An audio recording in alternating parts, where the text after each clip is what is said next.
नहमदुहु व नसल्ली अला रसूलिहिल करीम अम्मा बाद फ़ाऊज़ु बिल्लाहि मिनश शैतानिर रजीम बिस्मिल्लाहिर रहमानिर रहीम।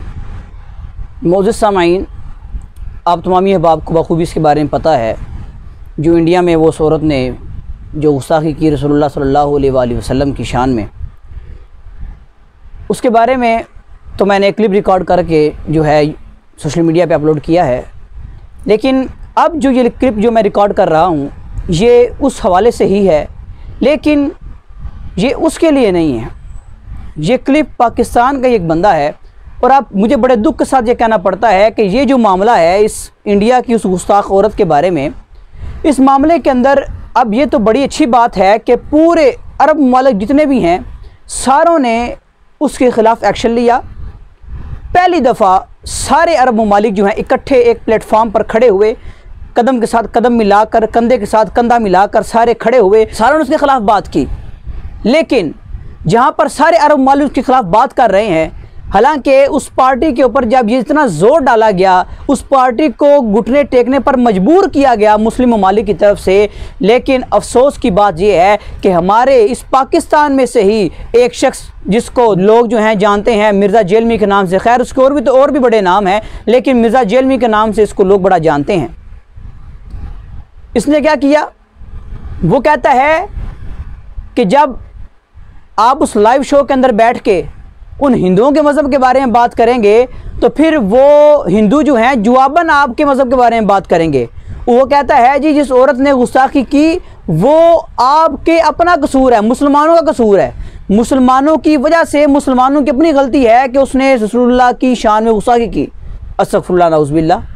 यहाँ तक वो बंदा कह रहा है, इससे बड़ा घटियापन इंसान में क्या हो सकता है कि एक उसके रसूलुल्लाह की शान में गुस्ताखी हो रही हो और उसका कसूरवार भी मुसलमान को ठहरा रहा हो। इससे बड़ा घटियापन क्या हो सकता है। और फिर यहाँ तक नहीं, वो कहता है जी आप वो क्लिप उसका उठा कर देखें, उसके अंदर मुसलमानों ने हिंदुओं के ख़िलाफ़ बात की है। मैंने बजाते खुद का क्लिप देखा, मेरी नज़र में कोई नहीं आया, शायद मेरी नज़र से ना, मैंने जो है गौर से ना देखा हो, लेकिन मेरी नज़र में वो क्लिप जो है नहीं गुजरा। ना कोई ऐसी बात है उस टॉक शो के अंदर, जो भी था वो न्यूज़ पे था, जिधर भी था, जहाँ पर बैठ के आपस में बहस मुबासा कर रहे थे, वहाँ पर मैंने कोई बात नहीं सुनी कि किसी मुस्लिम ने उनके हिंदुओं के बारे में कोई बात की हो। राय के बराबर भी किसी की मैंने बात नहीं सुनी, किसी ने उनके बारे में कोई गुफ्तगू की हो। उसने जवाबन रिप्लाई में उसको जो है हमारे आका सल्लल्लाहु अलैहि वसल्लम की शान में गुस्ताखी की।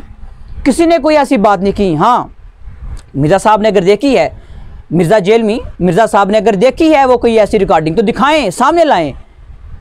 सिर्फ मनगढ़ंत बातों से मुसलमानों पर इल्ज़ाम ना लगाएं।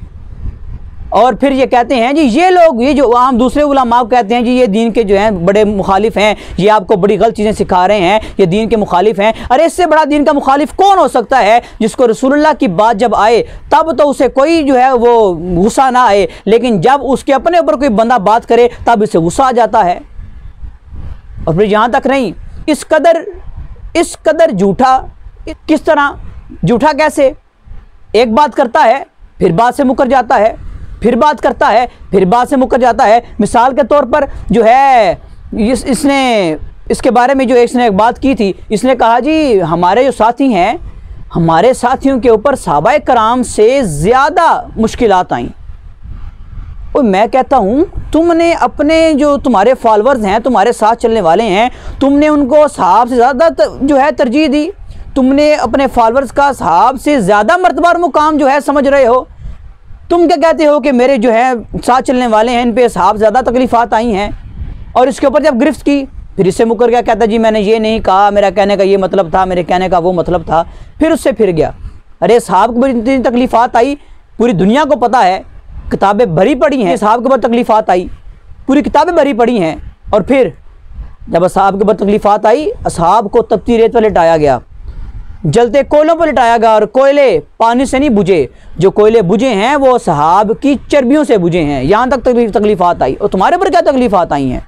तुम तो उल्टा इस्लाम के ख़िलाफ़ बातें कर रहे हो। और फिर कहता है जी उसने माफ़ी मांग ली है, उस औरत ने माफ़ी मांगी, हाथ जोड़ जोड़ कर माफ़ी मांग रही है, जज्बात में आकर उसने रसूलुल्लाह के बारे में ऐसे बात की। वो कहता है ये जज्बात में आकर बात की, उसने माफ़ी मांग ली। यानी इसका कहने का मतलब है कोई बंदा भी आए जज्बात में आकर रसूलुल्लाह के बारे में बात कर दे, हम उसको कह दें जी, कोई बंदा उठे उसको उठकर कह दे जी उसने जज्बात में आकर बात की है, इसको माफ़ कर दिया जाए। ये कहाँ का कानून है? और अगर